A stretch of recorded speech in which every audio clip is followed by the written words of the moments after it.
Part 24. After dressing up as the evil girl in the second game, I opened my eyes and found myself in the Sure. Author, Mei Cheng. Chapter 232. Blood Bank. Sierra lifted the quilt and got out of bed, her voice tight, treating humans as cows. Just cutting you to bleed is better than biting your neck off. Right. Sierra tied up her hair with a rope. You are right, I will go to Wally with you, and we will take care of each other on the way. What should I call you? Tracy. Mrs. Tracy. She rolled up her sleeves and helped her pack her luggage. There was nothing to pack for her own luggage, and all her belongings were roasting on the fireplace not far away. A blanket, and a sweater and trousers. Mrs. Tracy said, your blanket and clothes should be dry soon and you can change them. But what material are they made of? Wool. The workmanship is so delicate. It's synthetic. Sierra only had a loose undershirt that Tracy gave her. She walked over and touched her clothes to make sure they were dry before changing into them. One morning when there was no snow, the sun was very bright. Vampires did not like to move in such sunshine, so the few people left in the whole village began to migrate. The train tracks leading to Worley were blown up, so they could only walk on foot, inevitably spending the night in the dark forest. After nearly a month of walking in an unusually smooth manner, rain or shine, and with a few kind-hearted hitchhikes along the way, they finally arrived in Wally. Different from the war-torn villages outside, Wally was still the same as he was when Ciro left, but there were far fewer people on the streets, people were in a hurry, and there were far fewer shops open for business. Passing by Gale's butcher shop, Sierra found that the people in the shop had also changed, and what they sold was not meat, but some well-made gemstone jewelry, which looked like they had been stolen from a rich man's home. Werewolves like Gale will definitely not be in Wally where vampires are everywhere. I don't know how Greenie is doing. Sierra sighed softly. Mrs. Tracy's son Carter has had a fever for several days. Now that they have arrived in Wally, the first thing they do when they come here is to find a place to stay. The hotel is open normally and the business is very good. There is a tavern on the first floor. The boss is a young man with red hair, wearing denim overalls and a white shirt, with white arms exposed. If it weren't for a pair of black eyes, it would be hard not to suspect that he was a vampire. And no one knows better than Sierra that vampires have black eyes when they haven't eaten for a long time. They usually look different from ordinary people after sucking blood. Want something to eat? Pretty lady. The cheapest bread and hot soup, Sierra replied. She had no money, so of course Tracy paid for the room and food. The chef quickly prepared the food and brought it to the bar in front, and the man brought it to her. Sierra deliberately touched the back of the other person's hand when he reached over. She felt relieved because of the body temperature, but the man opposite held her hand with a charming smile. It's not easy to come on this trip, isn't it, miss? It's okay. She turned her wrist and pulled it out.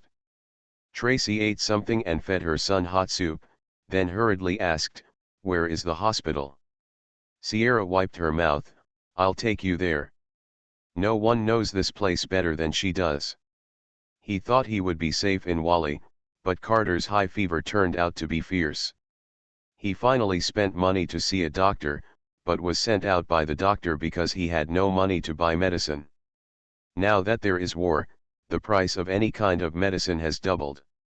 Trish had to pay 3 people's money for the trip, and as a poor person, she already had little left. Then he would carry Carter back to the hotel and squat on the ground, breaking down and crying, what should I do, my son? This matter has nothing to do with Sierra. She did spend some money on it. I never thought I would come back, and all my property was given away. Why did you want to cut off all your options at that time? It's fine now. She sighed, walked over to the bar, and asked, I want to ask what's going on at the blood bank. Can I donate blood? The red-haired man glanced at Sarah's young face and smiled, okay, Go and donate some blood to the vampires in Mawson Castle. They are all generous and willing to give generous rewards. You know they are different from losing their minds. It's a newborn baby, it's not too difficult for people to do things they don't want to do, and it's a good way to make quick money. But they only want young, healthy, and nutritious blood. He emphasized this sentence and glanced at the faces of the boys Carter and Syrah, whose cheeks were hot, and he meant something.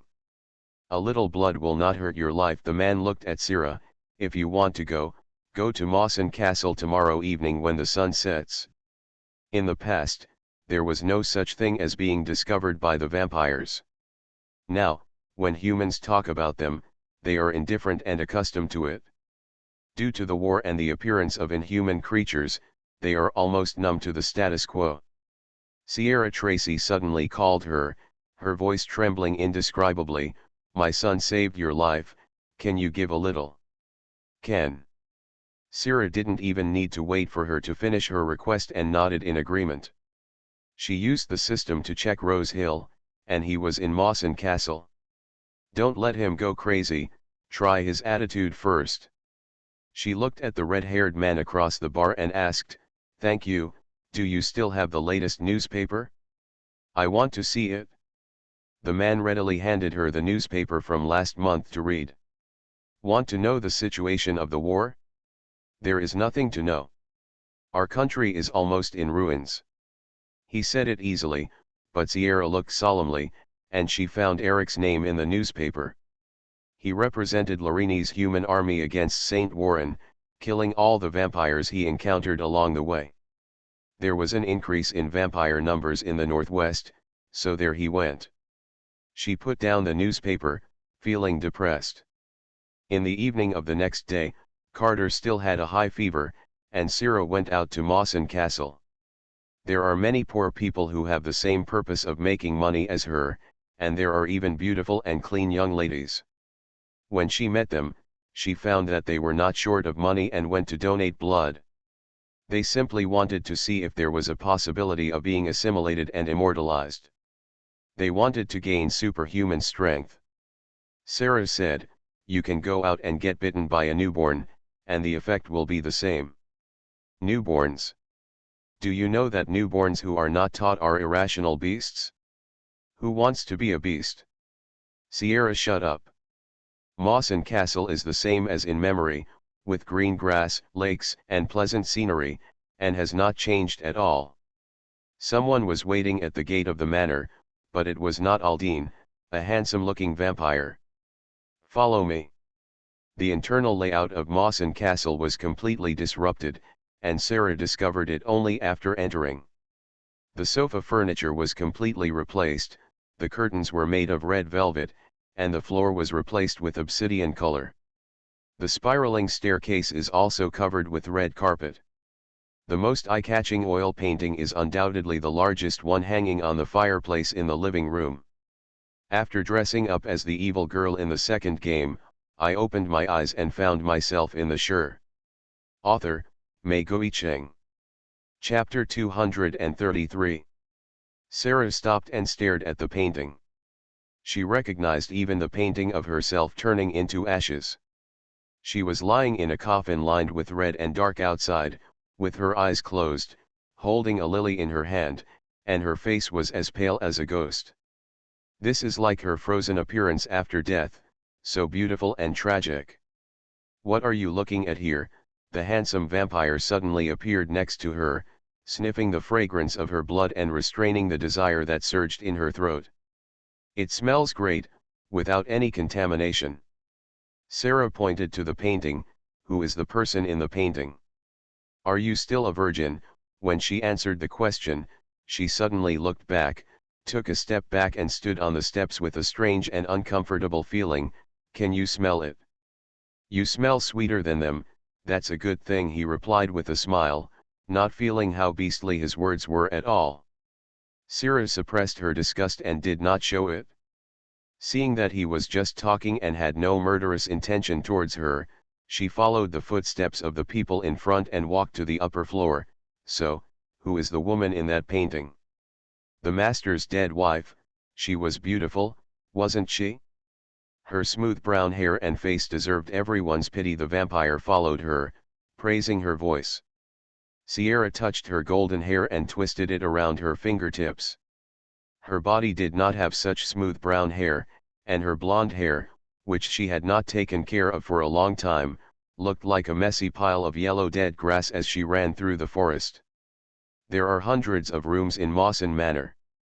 Her room is not far from Anashi's and can be seen at a glance from the stairs. The two doors were locked and looked the same as before. The curtains in the corridor were lowered to block the light, and the carpet was the color of blood. The whole atmosphere was depressing. Even though the young girls who came with her were assured that they would not die, they were still frightened when they walked into a house with an interior that looked like a cemetery. The vampire behind him suddenly grabbed Sierra's wrist. "Your blood should be given to special people, not with them." "What? To whom?" Sierra's heart skipped a beat, and she was picked up by the other party with one hand and appeared at the door of a certain room. "You belong to Lance, Sue, let her get cleaned up in your room." She was pushed into a bedroom. The female vampire standing near the door glanced at the intruder. "Lance is going back to the capital with his master tomorrow for a birthday party. Do you want to package it for him as a farewell gift? She smells good and will taste even better after being washed.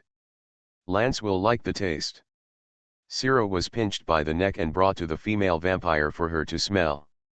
The latter sniffed her neck, exposed his teeth and made a squeaking sound, then restrained himself and said, "It's very good, but her skin is too smelly. I'll take her to take a bath." Everyone is interested in the aesthetics of vampire clothing. As she wiped the stains off her body in the bathroom, Sierra felt that she had at least lost some weight and looked more like a dried-up green bean. When he came out wrapped in a bath towel, the female vampire outside was nowhere to be seen. There was a pure white printed high-waisted dress lying on the bed. It would look good stained with blood. She calmly put on the skirt. The bare collar was made very large, barely covering half of her chest, and the rest of her body was exposed along with her thin shoulders. The skirt is ankle length and has a nice drape, but it doesn't really hold up to the cold in winter. She searched the room, then took a coat from the cabinet and put it on. It was also very thin and could not cover the skin on her chest. Sierra sneezed, touched her nose, and pushed out the door. The corridor was empty, and there were vampires walking around, but this would disappear completely. Where have they all gone? She pursed her lips and simply walked around to admire the decorations on the wall. Rose Hill's taste has not improved at all. He moved the bloody war paintings in his castle here. Can no one live there? So many antique items have been moved here. A sneeze. She sneezed again. Under the stairs, Sue was stabbed by the vampire next to her. "You didn't lock the door." He heard the woman moving around. Sue frowned and glanced at the shadow in the living room in front of him. The place was filled with smoke, and the person's crossed legs changed, and the finger wearing several rings of different colors flicked the cigarette ashes, and the red light of the cigarette butt was looming, showing that the owner was somewhat diffuse and dangerous. Lance stood nearby and looked at Sue. "Did the people in the blood bank escape?" Sue lowered his head and said respectfully, "No, I have a clean dessert here today, dedicated to you." Lance lowered his eyes and stared at the man leaning on the sofa. "Does the master need it? I can share it with you." He raised his eyes, revealing a pair of scarlet eyes, and said coldly, "Don't dirty the floor. Dispose of the body cleanly." Lance smiled, "I knew you would refuse. I also left a gift in your room. You haven't eaten for almost a week and you are very weak." Sierra groped alone and fumbled open a door. This was supposed to be her piano room, but all the pianos were gone. The room was opened up into a huge space, and many boys and girls were sitting in it. Long cuts were made on their wrists, and blood flowed into the glass bottles along the skin. I don't know how many people will get sick and lose their lives due to this crude method of blood collection.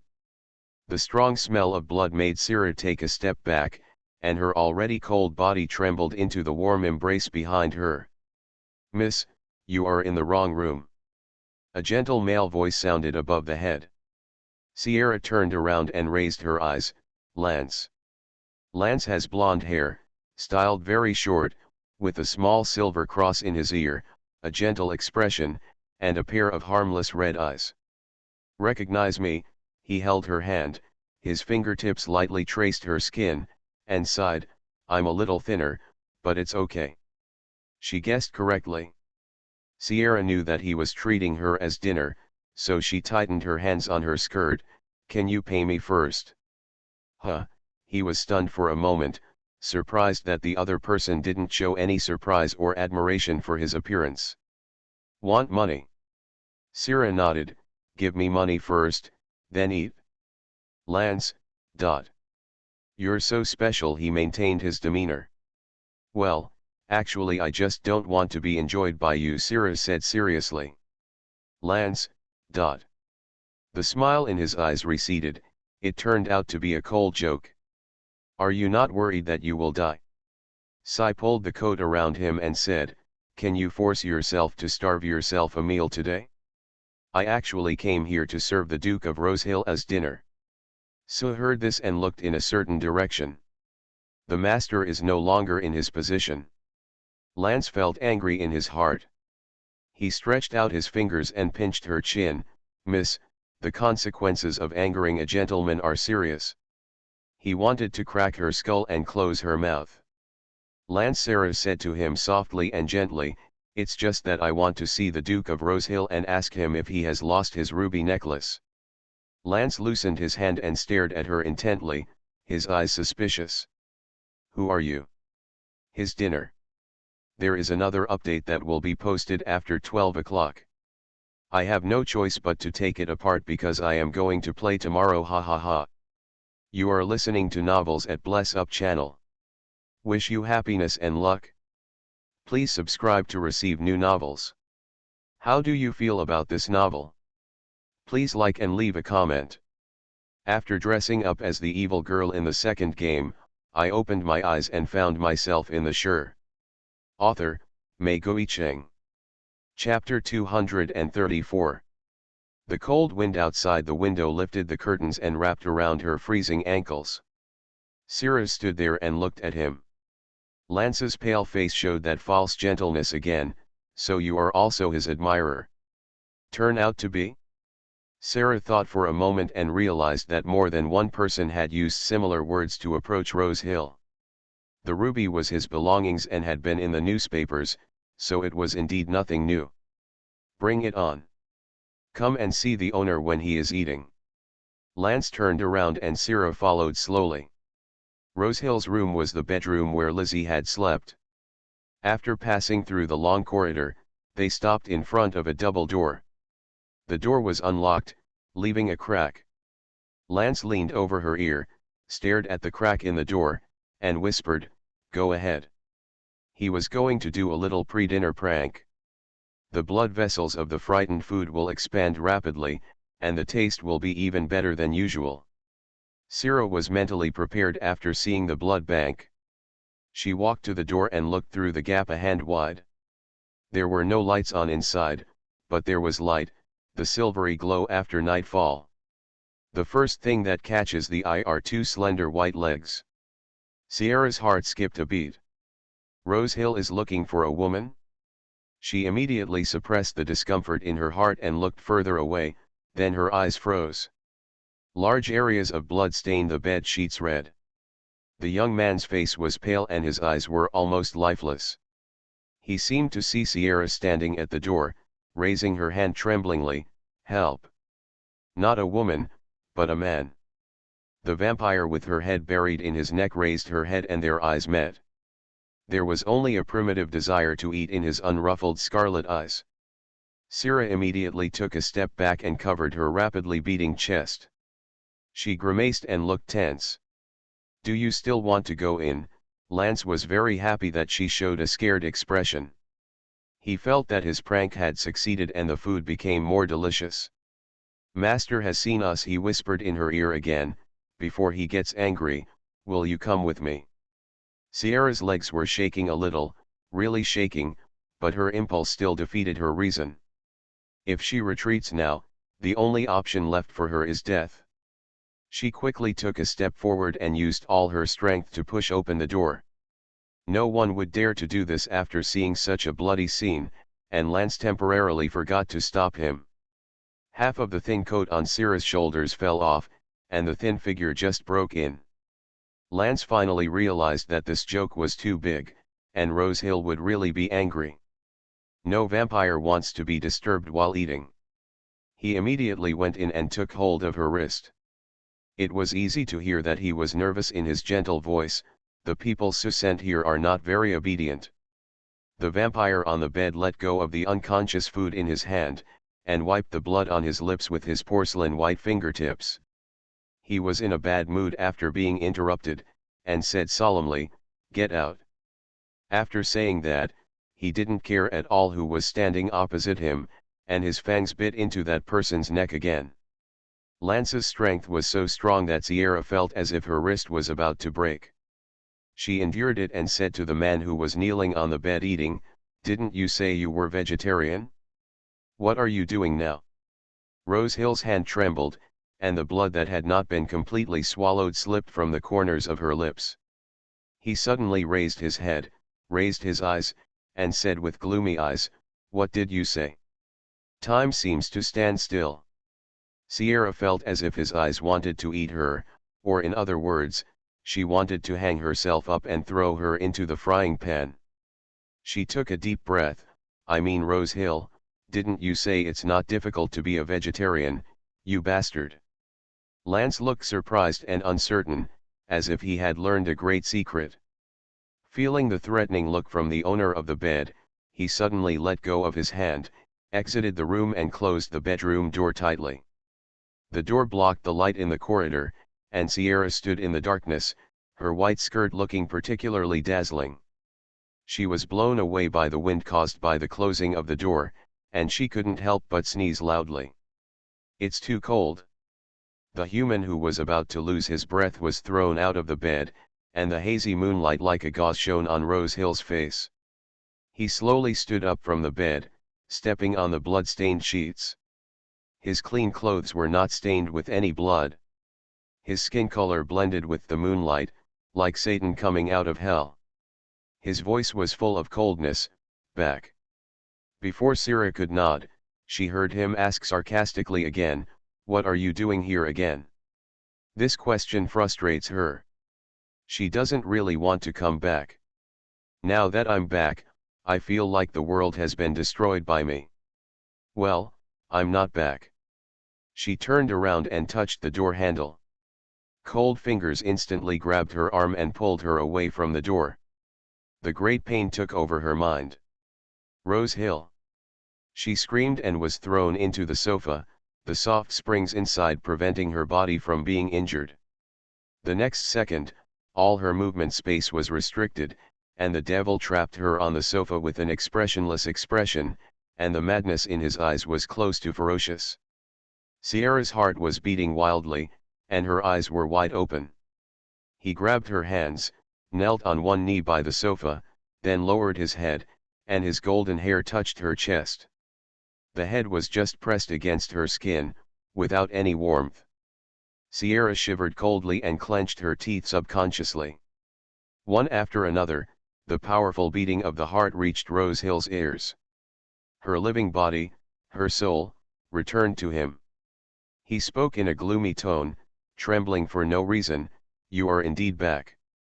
Sierra's rapid breathing gradually calmed down. "Rosehill, that person is going to die." She was talking about the man on the floor who was nearly drained of blood. He raised his head, his crazy emotions subdued, revealing a trace of warmth and cruelty. "If you die, you will die. You will come back only after they die." What a fair deal. Sierra was sure that Rosehill brought her back at the cost of destroying the world, and even the other two thought so. All rules have been completely destroyed. The protagonist with 100% blackness value. Sierra asked subconsciously, "Where is Anaxi? Where did she go when the world collapsed?" The day I found you, I chopped off her head. Rosehill lowered his head and kissed her chest. Sierra was excited. Don't you mind, I changed my body. He was not surprised at all, and even accepted her body calmly, not unfamiliar at all. This was so strange. Body. Rosehill sneered, grabbed her waist and pulled her up. Her face was exposed to the moonlight, so touching. He said sarcastically, that body was not yours to begin with, so there is nothing to miss. He knew so much that she even suspected that he had made a deal with the system. Compared to that body, he lowered his head, slowly approached her neck, and opened his lips little by little to reveal his fangs. This is your true body, isn't it? Your soul is here. Sierra felt the wet cold air on her neck and the faint sound of his teeth. She shouted, you dare to bite me? Coming. There is a high probability that this will be the only one today and there will be no more updates. After dressing up as the evil girl in the second game, I opened my eyes and found myself in the Sure. Author, Mei Cheng. Chapter 235. The fangs that were about to penetrate her skin stopped, and the calm Rosehill tried to maintain was shattered. He pushed her down again and straddled her with his long legs, his eyes ferocious and sad. You are not here for me. Rejected again and again, the result of waiting has never changed. The goddess doesn't want his rotten sincerity. Rosehill suddenly left her body, the door opened and closed in just a moment, and the white gauze on the window was blown up by the wind and swirled in the air. Sierra lay on her back on the sofa and took a deep breath. After a long while, she gathered her coat and covered her half-exposed chest. She put her hand on her chest and could still feel the violent beating frequency there.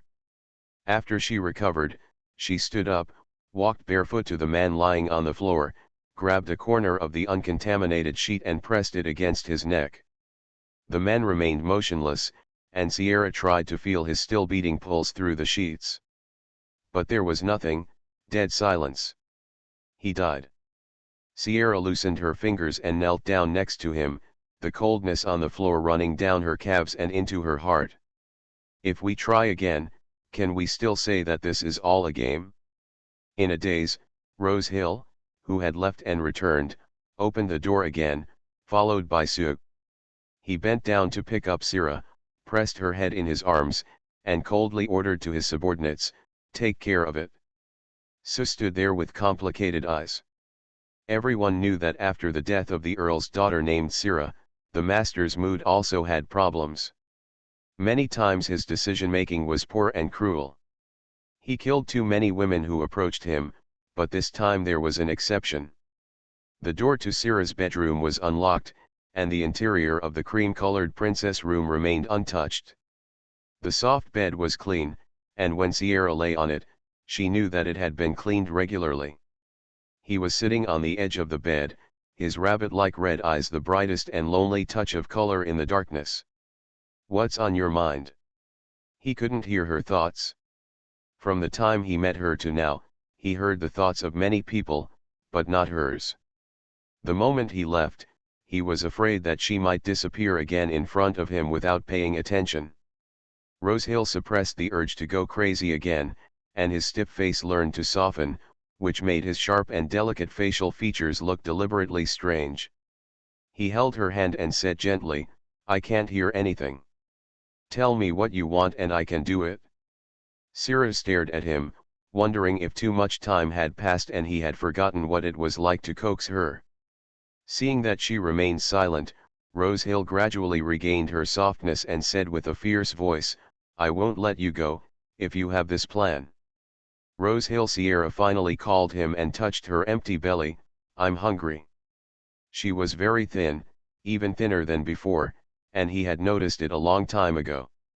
Rosehill stood up silently, but after a moment he brought back a cup of hot milk and cheese bread. Feed me. Sierra took out her hand from the quilt, and her fingertips were stained with blood from the neck of the man just now. After many things happened, she could still act coquettishly at him. But it's impossible without the burden.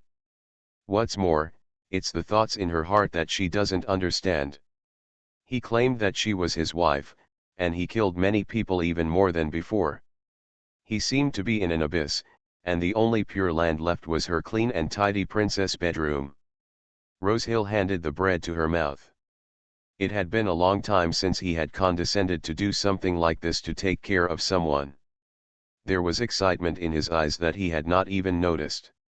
Sierra took a bite, her lips not touching the cold fingertips, and drank from the milk glass, seemingly calmly accepting the fact that she would be with him forever. Rosehill was unreasonably anxious because he couldn't understand her heart, but he restrained himself. He liked the eyes that looked at him from time to time, just like before, never changed. If he had looked carefully just now, he would not have scared her.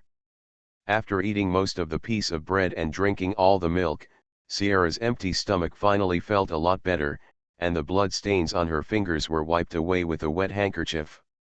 She asked, "Are you going to let me stay here all my life so that no one can find me? I just won't let you leave my side to find someone else." "You are still free," Rosehill finished speaking indifferently.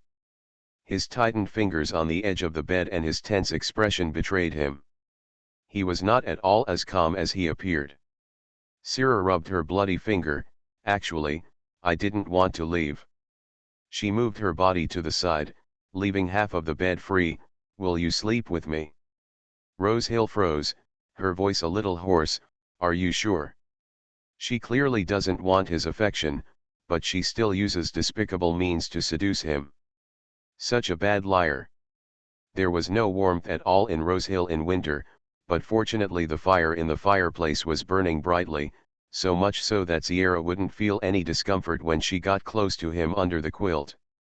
She took the initiative to get into his arms, looked at the warm orange color on the wallpaper by the firelight, and said softly, "I made you sad before, I'm sorry." "Rosehill, what's wrong with you? You just rejected my proposal and ran to freedom." Sierra was silent for a long time and held his hand.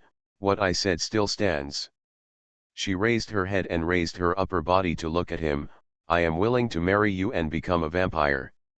Rosehill was just stunned for a moment, then smiled sarcastically.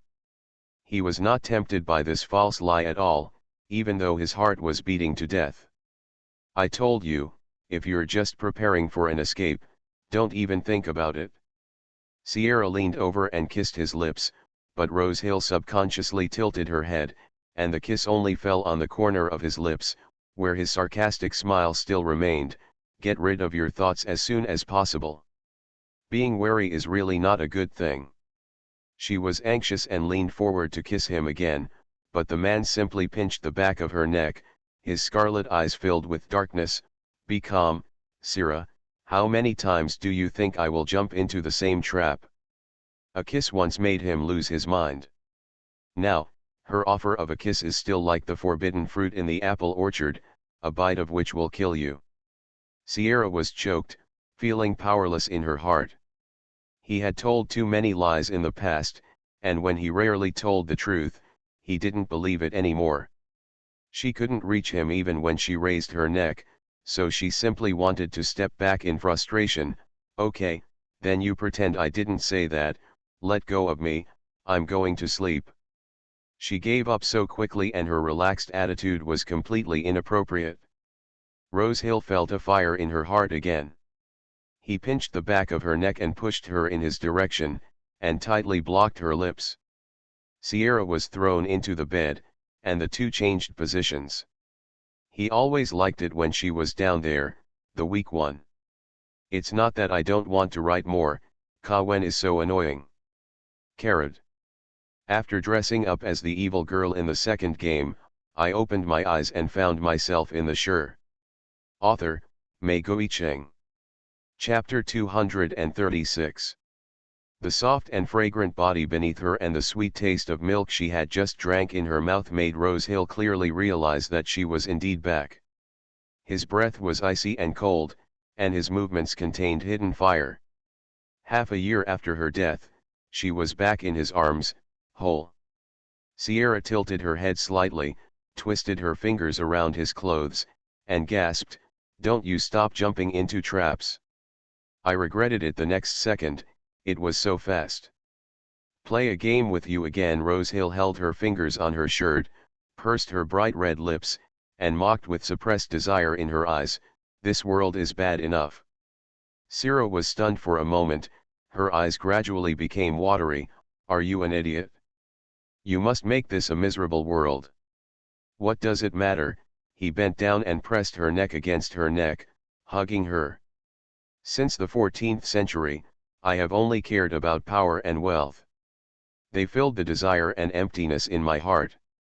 Later, you gave me false love, even though that a lie, but something new I've wanted for so many years. He does whatever it takes to get it. Syrah hugged his head and said in a muffled voice, but people who have suffered from war and vampire threats are innocent, and you shouldn't treat them like this. Rosehill was a madman, but this madman rubbed her neck, his voice lonely and pitiful.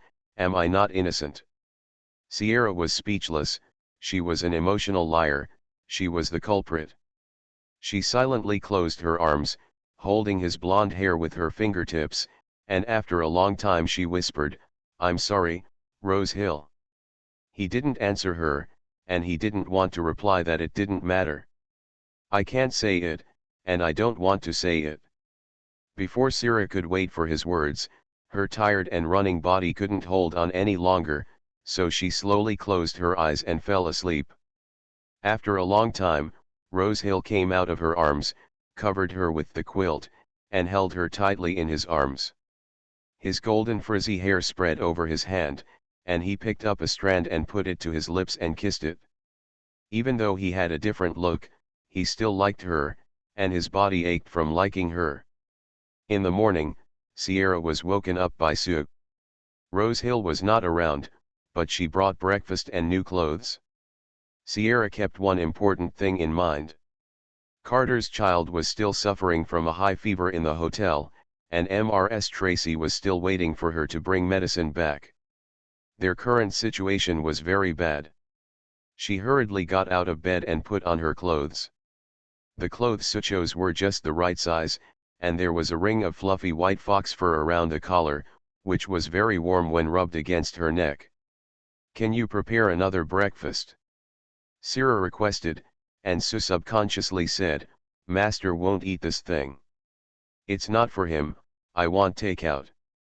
Oh, there's more in the kitchen, I'll prepare it for you later. Sue nodded, and overnight, this woman stepped on all of their shoulders.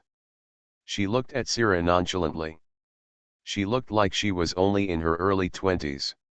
She smelled good, but was thin, weak, and malnourished, and there was no comparison with the daughter of Earl Shigogan painted in the living room.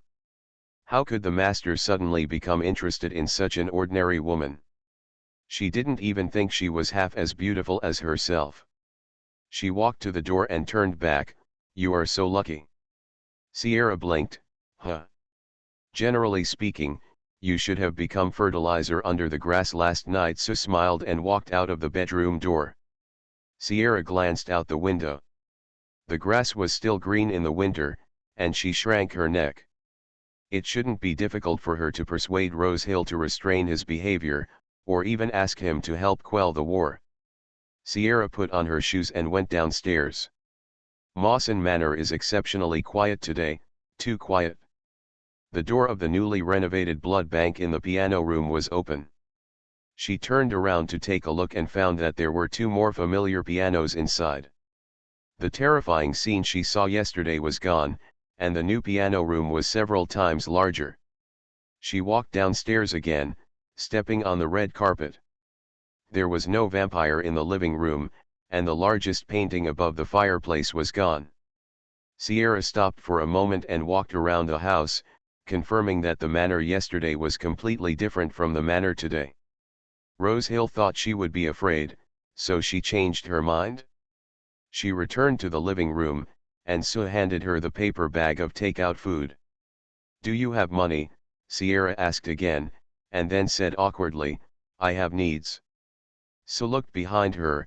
Where do you want to go? The master didn't say let you go. Just going to meet a friend. As soon as Syrah finished speaking, a vase behind the stairs near the stairs was broken into pieces. She turned around and saw Rose Hill next to the broken porcelain pieces, with cold and angry eyes. Who to meet? Eric? Or Lawside? He couldn't contain the anger and hatred in his voice at all, and he had already wanted to kill them. Seeing that he was so angry, Sierra quickly explained, "No, it's another friend." "Who do you like again?" He grabbed her wrist and wanted to break it with force, but he did not dare to increase the strength of his fingertips for fear of really hurting her. He didn't want to hurt her, but he was hurt by her over and over again. If he were a human being, he would definitely jump in anger with the veins on his forehead popping out. Seeing that he was furious, Sue ran away. She went to prepare a sack, planning to return later to put Sierra's body in it and throw it outside on the lawn for burial. Hopefully her blood won't stain the carpet that was changed this morning. Sierra took a step forward helplessly, pressed her forehead into the cold chest, and comforted him gently. "No, it was a mother and son who supported me all the way to come to you. They gave me a lot of help on the way. Without them I would probably starve to death." "So you want to go see them," Rose Hill said calmly, his temper softening like a punctured ball. "Are you going with me?" Sierra raised her head, took his hand and shook it. Her voice was as sweet as honey mixed with it. "Are you going?" Rose Hill hooked her fingertips and finally held her. "Okay. There is nothing wrong with him, as long as she is by his side, he can ask for anything." Sue felt that time was almost up, so she walked to the living room with a large sack in her hand, and happened to see her owner holding the little girl's hand, interlocking their fingers and going out side by side. If she hadn't been blind, she would have seen that the cloak he was wearing was draped over the little girl's shoulders to help protect her from the wind. Sue lowered his head and glanced at the sack in his hand that was intended to contain the body, and silently put it back. If it hadn't been for the war and the wires had been damaged, she would have made a phone call to ask Aldine, who was far away in the capital, what was going on. Didn't he say that the master's heart died with love? From last winter to this winter, and now that spring is about to begin, he has changed his mind. Sierra went to Wally's hospital. She asked Rose Hill, took the money, ran to buy medicine, and then went to the nearby fruit shop to buy a fruit basket, and then went to the hotel to deliver things. You are listening to Novels at Bless Up channel. Wish you happiness and luck. Please subscribe to receive new novels. How do you feel about this novel? Please like and leave a comment. After dressing up as the evil girl in the second game, I opened my eyes and found myself in the Shire. Author, Mei Guicheng. Chapter 237. Everyone in Wally knows that there is a vampire duke living in Mawson Manor, who is a super devil. It was this demon who started the war between the two countries. It was he who released the vampires. It was also him who guarded this small and relatively intact town. Apart from the unmolested capital, Worley may be the only safe place, with war everywhere outside. Sierra came to the hotel carrying her things. Rose Hill was beside her, holding her with one hand, and she stuffed a fruit basket into the other hand. The innkeeper was a red-haired man, and it was he who gave Sierra the suggestion to go to Mawson Manor to donate blood. At this moment, the wine glass he was wiping fell from his hand and fell to the table, breaking a corner of the glass. He never thought that he would see the vampire from Mawson Manor. "Duke Rose Hill," he called out, his hands hanging by his sides shaking with fear. Sierra said to him, "Thank you yesterday." Recognizing her, the man nodded stiffly. "No, you're welcome." She let go of Rose Hill's hand and took the fruit basket he was carrying. "Wait for me at the door." Tracy had been guarding her son all day without going out. Then she heard a knock on the door and went to open the door in a daze. Seeing the cleanly dressed Sierra, she was stunned for a moment. "You're not dead." Mrs. Tracy rushed over and hugged Sierra, choking and saying, "Fortunately, you are okay, otherwise I really would not be able to forgive myself." Because her child was sick, she had to ask Sierra, who came along, for help. This morning, Someone who donated blood with her yesterday came back and told her that Sierra was dead. Her legs were weak, and she almost engulfed her in self-blame. I'm fine. Sierra had something in both hands and couldn't support her, so she had to move in little by little. How's it going? Is Carter okay? Tracy let go, returned to the bed and cried muffledly, it wasn't very good at midnight. My little body couldn't bear it. I was a little confused this morning. Sierra is also worried. This family has come all the way to help her too much. She also understands that the war will last longer than imagined, and there are too many people like Tracy. This has to be reversed. She put the things down, took apart the medicine and poured a glass of water. I bought the medicine. Wake him up and take it? Thinking it was the money she got from selling blood, Tracy knelt on the ground and wanted to kowtow to her. Sierra was shocked and quickly asked her not to kneel down. Don't do this, don't do this, it's not a big deal. I'm sorry for you yesterday, but there's nothing I can do about it. My blood is not fresh. Tracy wiped her tears with her chapped palms. Sierra wanted to laugh when she heard the words blood is not fresh, but the corners of her lips didn't move at all. Do not move. She never expected that the world would become like this. At least, she would only expect a war between two countries, and no vampires or other races would intervene at all. If she had known that her pursuit of a plain real life would make the world like this, she would not have left. Carter woke up with a whimper, looking at her with hazy eyes, his weak face flushed, and softly called Sister Sierra.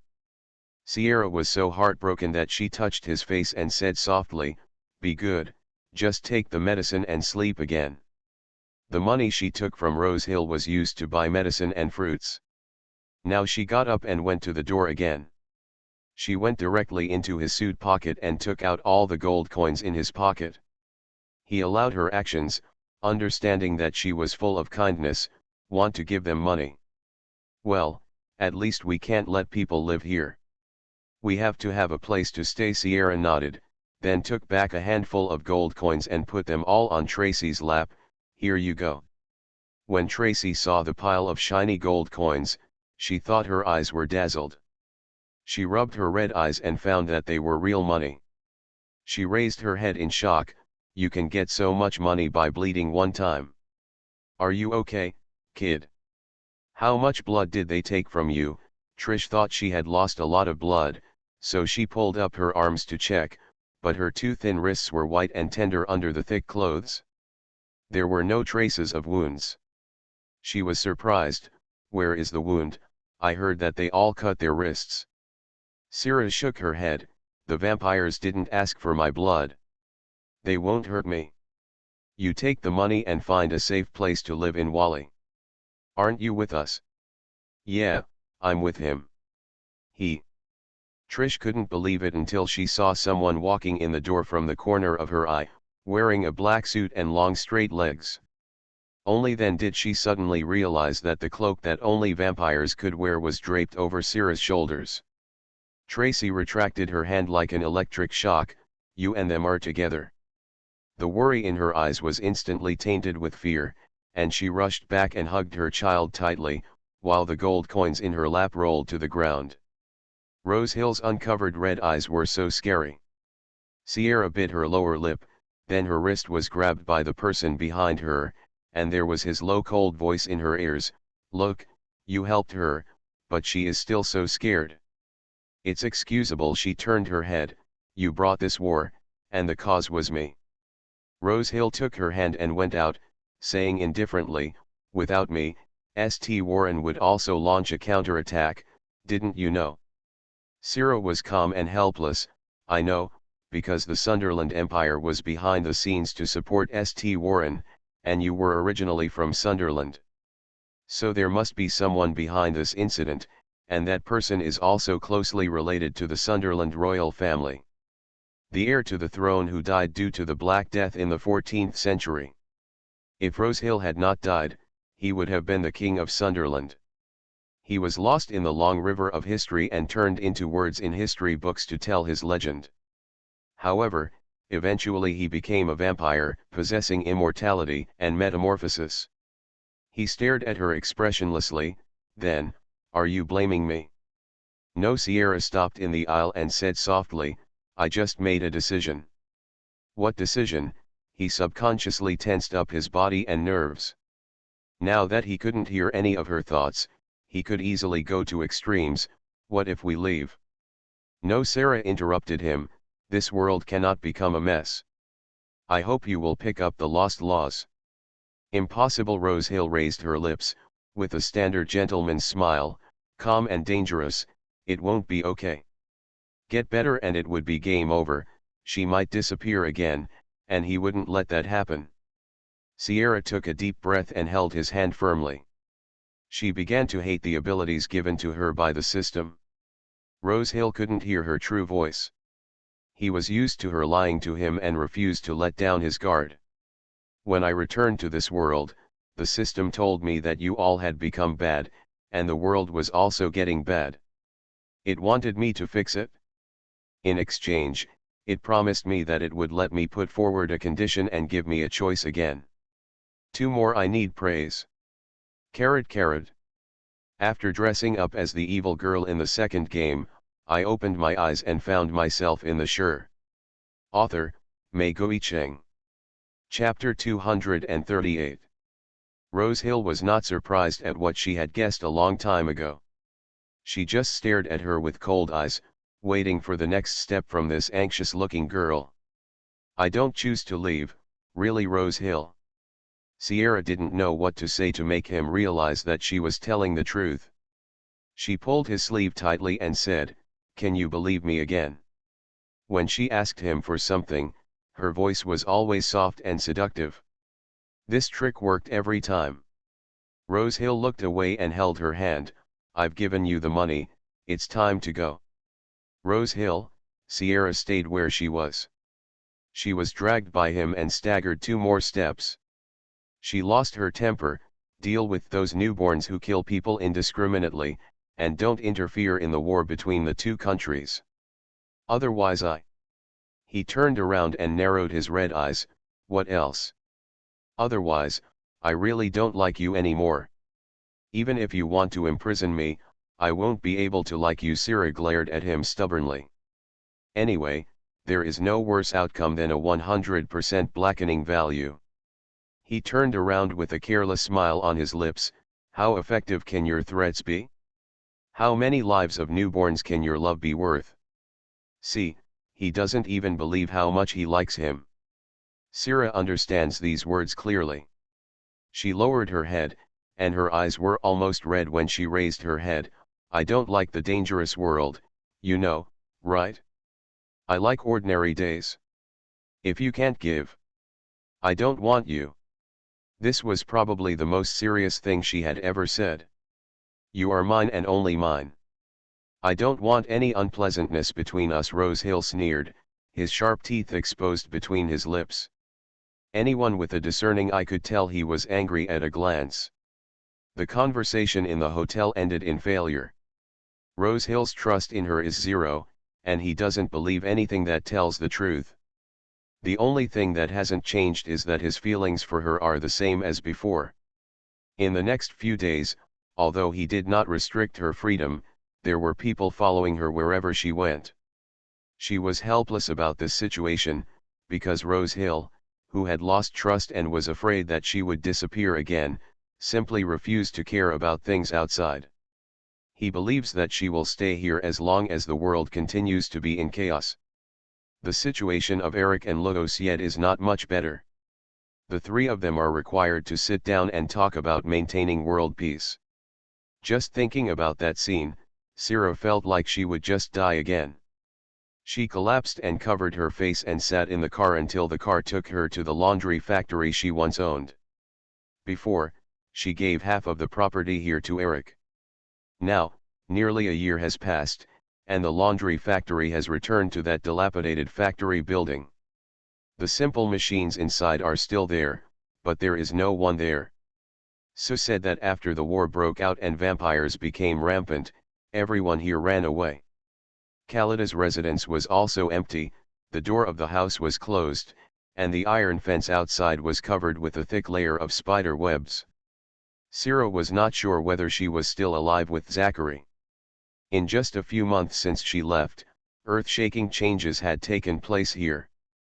"Come on, Sarah, it's time for us to return to the capital," Sue said. "Where is my grave?" Sarah asked.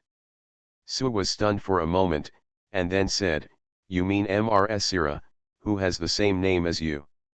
The master's wife?" The body was not brought back. On the day of burial, it was kidnapped by a mermaid. Sierra was speechless for a moment. Sue thought for a while and then said, "Because of you, we all missed the birthday party that the capital wanted to hold for the master." "Birthday party? He still celebrates this." "I don't celebrate often, I just make up a round number. The master is exactly 600 years old this year. Old Shitu, who has lived from the 14th century to the present, has surpassed the age of 500 years and is heading towards the age of 600. He is older than many antiques." She returned to the manor in silence, and Rosehill was waiting for her at home. Her threatening remarks 2 days ago caused a cold war between the two of them, which was a rare thing. Apart from sneaking into her room every night to monitor her sleep, or harassing her face from time to time, he disappeared during the day without saying a word to her. Sarah thought he was quite naive, in some ways. She sat down across the dining table, without looking at him, and cut into a medium rare steak on the plate. She stuffed the half-cooked tender beef into her mouth and chewed it hard. "I want to give you a wedding," the aristocratic vampire opposite said it naturally, as if he had repeated the sentence countless times alone. Sarah listened to his deep voice, like a violin, and felt a mouthful of meat stuck in her throat. She took a sip of the juice next to her and looked up at him. He was dressed very formally, in a black tuxedo, with a pale face and red eyes looking at her quietly. Sierra suddenly understood that this was not a request for advice, but a notification. "I haven't spoken to her in several days, and this was the first thing that came out of my mouth." She put down her fork and frowned. "I disagree. The wedding is sacred to her, not just a casual announcement." Rosehill put her palm on the armrest of the chair hard, and the entire armrest cracked and fell to the ground. "Don't you like me?" His tone was cold, and his eyes became lifeless. "I like you," Sierra replied simply this time, but she also had her own persistence. "But I also want you to restore everything." Rosehill's face was ugly. He picked up the cup that was filled with blood or wine, and put it to his lips. Under her gaze, the corners of his lips slowly opened into a bitter smile. "Loving someone has no conditions. Sierra. On the day she died, she taught him at the cost of her life that it is crazy to love someone without asking for anything in return. She just wanted to humbly beg her to stay and live.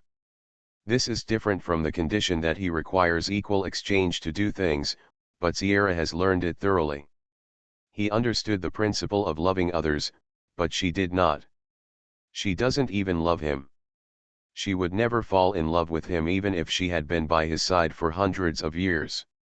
She might have already belonged to that world, so she could hurt him and threaten him without hesitation." Sarah Rosehill put down the cup she hadn't taken a sip from, and said in a calm tone, "You told me before you died that you were willing to become a vampire and marry me before your heartbeat disappeared. That sentence was a lie, right? You already knew that neither the venom nor the mermaid's saliva would have any effect on your disease." His obsession tortured him for countless sleepless nights. He turned the world upside down and brought her back, but actually he just wanted to ask this question. The heart that had stopped long ago revived absurdly when he saw her again, but the joy did not last long, and he was immediately beaten back to hell. Sierra had told him many lies, but this time she didn't want to lie anymore. She heard herself say, "Yes, I wanted to leave alone." But the death scene was still seen by them, and she was sorry. Rosehill couldn't see the light in her eyes. "After dressing up as the evil girl in the second game, I opened my eyes and found myself in the Shire. Author, Mei Guicheng. Chapter 239. No matter how much time passes, he has his pride and never likes to impose things on others. After using all his strength to bring her back, the answer saddened him as expected. For the last time, he decided to let her choose and fulfill what she had not finished last Christmas. Yes, Rosehill stood up calmly, without looking at her, walked around the chair and walked away. Sierra followed closely. She knew that these words would definitely hurt his heart. She pinched the hem of her skirt and sighed, then whispered to his upright back, "But what I told you this time is true." She really wanted to enter his world. The first person I saw when I came to this world was him, and the last person I saw when I left was also him. He brought her fear and love, as well as respect and care that no one else had. When he said he gave Mawson Manor to her for her birthday in advance, she knew he was different. But she didn't spend her birthday with him in the end. Rosehill couldn't hear these words. The voice of the heart blocks everything. The cruise ship docked at Morningside. They were going to the capital. The cruise ship was not big enough to take away Wally's core vampire members. Cira was among them, wrapped in a thick plush cloak. The ocean was filled with mist and she couldn't see the way forward. She stood on the bow of the ship and looked back, then looked back at Rosehill, who was holding a telescope on the second-floor terrace. Why did he choose to take the sea route? Shorten the journey? Or to avoid trouble? Sensing her gaze, Rosehill subconsciously avoided it, put down the telescope and turned to enter the room. He was afraid that with just one look, he would regret making a decision that he would definitely regret. The fish on the bottom of the sea mingled and swam back and forth, and all the vampires on the boat tensed up. The ocean is no longer what it used to be. It is full of territory drawn by mermaid hunting circles. If it falls into the water, the vampire will be at a huge disadvantage and there is almost no chance of winning. In a place where Cira could not see, a pair of lake blue eyes slowly emerged from the water. A head of silver hair stuck to the scalp, the tail of the hair was soaked in the water and spread out. The giant black tail swayed underwater, and the black scales and folds reflected light. Sierra. He whispered her name, pressing his webbed paws to his chest, and the marks deep in his soul were burning. It's great that she finally made it from land to sea. The wind on the sea was too cold. Sierra shrank her neck, turned around and entered the bedroom. The bedroom Rosehill prepared for her was very warm, and there was a pot of hot black tea always ready on the table. There was a lot of wind and waves today, probably because of the weather. Sierra couldn't stand it after sitting on the bed and reading for a while. She was so dizzy that she had to close the book and put it on the bedside table, took off her cloak and coat, and got under the quilt. The cold weather is always suitable for sleeping, and the shaking bed also plays a hypnotic role here. I'm really glad that she didn't get seasick and could fall asleep quickly. However, my sleep was very restless and uncomfortable. She heard the roar of wild beasts in her ears, and the sound of things on the boat being smashed. Cira thought that the waves might be too big and something happened. She wanted to open her eyes and get up from the bed, but her limp body lay under the quilt and couldn't move. Her mind became clear and her limbs became stiff and unconscious. What happened? Sierra was panicking, feeling helpless and unable to move even if she wanted to. The name stuck in her throat couldn't even be pronounced in the simplest way. Rosehill. How so? She only drank some black tea before going to bed. Her eyelashes trembled fiercely, and the noise in her ears became louder and louder. Sierra almost tried her best to barely open her eyes. Bang! The bedroom door was shattered by a force and flew into the bedroom with the roaring wind. You are listening to Novels at Bless Up channel. Wish you happiness and luck. Please subscribe to receive new novels. How do you feel about this novel? Please like and leave a comment. After dressing up as the evil girl in the second game, I opened my eyes and found myself in the shore. Author, Mei Guicheng. Chapter 240. Something broke through the door and came in. Crack. There was a movement like a heavy object being thrown on the ground, and then sliding on the smooth rubber floor. The sound of intensive friction was like the sound of hard scales bending and colliding. The ship's hull shook violently, and Syrah's body fell uncontrollably towards the edge of the bed, almost rolling off the bed. Where is Rosehill? What delayed him from coming to him as soon as possible?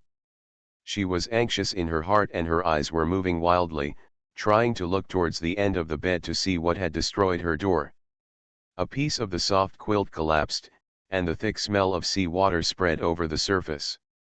Then, a pair of snow-white arms supported a strong body, and the entire half of the body was exposed in front of Syrah. She suddenly opened her eyes wide, and the mark on her soul seemed to have been burned by the dark pupils he looked at. His long and thick fishtail was entangled on the edge of the bed, tightening the muscles under the scales inch by inch to support his upper body upright. Lawside. Almost instantly, Syrah understood that Rosehill had left her to Rockside. Her whole body was limp, and her almond-shaped eyes gradually became watery. Rockside bent her arms and leaned down. Her hair, as cold as mercury, fell down, and water droplets from the ends of her hair dripped onto her cheeks and slid into her hair. Those dark eyes with hidden confusion looked at her face quietly, as if they didn't understand why her appearance had changed. The smooth webbed claws touched her cheek, and the translucent webs between the fingers opened into a thin film and stuck to her face. Rockside's throat rolled and he called her softly, "Sela, you are back."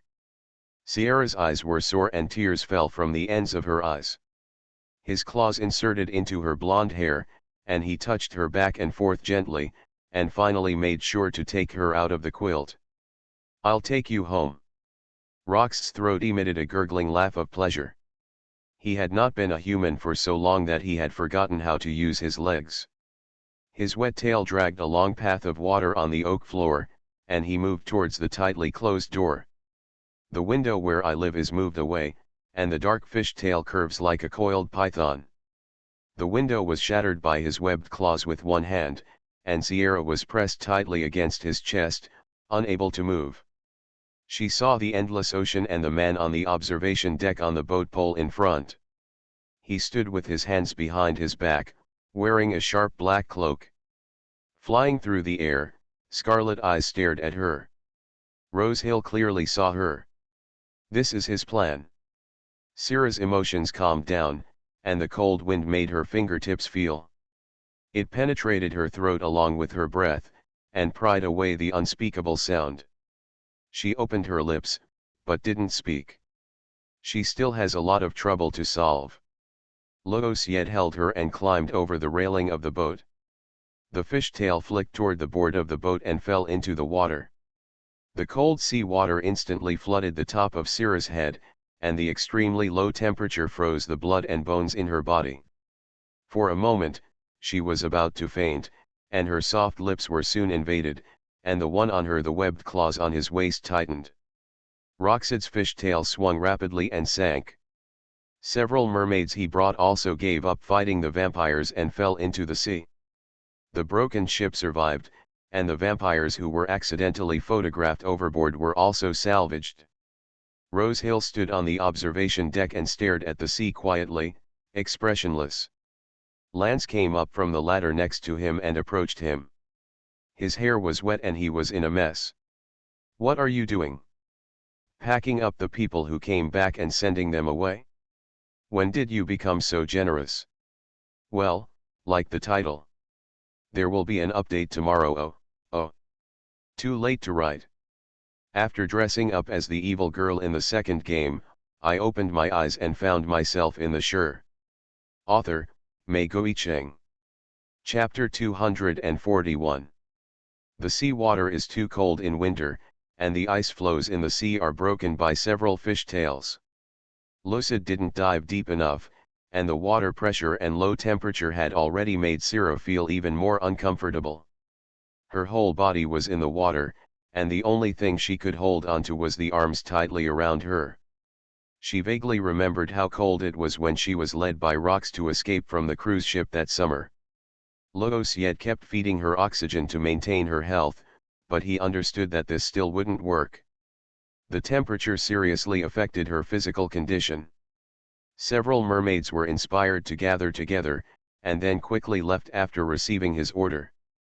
When Sira felt warm and awake, she was on a makeshift boat made of several pieces of driftwood. Her soaked coat was taken off and hung from two crossed branches on the board to keep out the wind.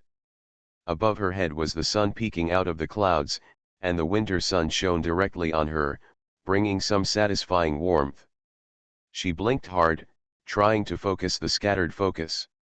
Her head was heavy and she was dizzy. She felt like vomiting.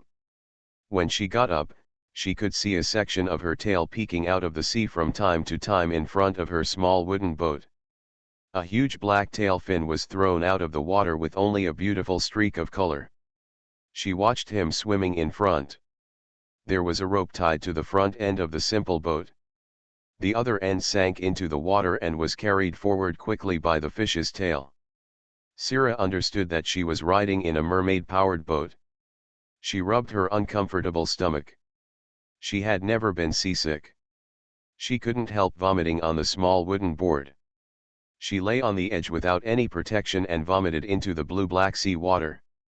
The mermaids who were following behind the boat quickly dispersed, and they all saw disgust on each other's faces. The humans brought back by their leader were so fragile that they only needed to dive once and get seasick once before they were defenseless. Several heads popped out of the sea one after another. Sierra sat on the broken spliced wooden board in the sea and wiped her lips. Her stomach was empty and she finally felt better. She raised her eyes unintentionally, and her eyes were fixed, staring into the eyes of several pairs of mermaids with eyes of different colors and colorful hair. The messy hair color placed on the heads of these mermaids is breathtakingly beautiful. She noticed a few slightly disgusted looks, and then realized that these mermaids had come up from under the boat, and she had just vomited in their waters, and she might still be above her head. Things suddenly became awkward. "How are you guys?" Sierra was at a loss. "Well, I was sorry just now. I couldn't hold it back." No one answered her or understood her words. Ahead, a tall figure emerged from the water. His strong upper body and silver hair looked like shining diamonds in the sunlight. Lashid untied the rope from his waist and called Terry. The boatman changed. He quickly swam to the small board, raised his long and strong neck, and called her gently, "Sela, are you feeling unwell?" Sira looked at Luxid in the water, her face a little pale. "I'm just a little seasick." Crack. Something suddenly formed a parabola and was thrown in front of her. After a closer look, I found that a small red fish had been thrown up, its tail was slapped hard, and its belly was stretched out. Sierra was stunned for a moment, and looked in the direction of the throw. It was also a mermaid with fiery red hair, holding an identical small fish in its mouth. Seeing her looking over, her lips raised, revealing 2 rows of shark-like sharp teeth. He bit the fish in half with a pop, and blood flowed from his mouth. He didn't know if he had taught this human to eat fish, chewing it while smiling, trying to amplify his kind side. "Sierra, dot." Her forehead bulged, and she withdrew her eyes to look at the fish that was still jumping in front of her. Isn't this what she meant? Suddenly invite her to eat raw fish together? Luoxid's arms were so long that even if most of his body was submerged in the water, he could still touch her cheek with his palm. The cold and slippery webbed claws put away the sharp nails and carefully rubbed her face. The magnetic and charming voice said to her, "This kind of fish can make your stomach feel better and you won't get seasick. How many days are left before you get home? God, let's eat something to fill our stomach."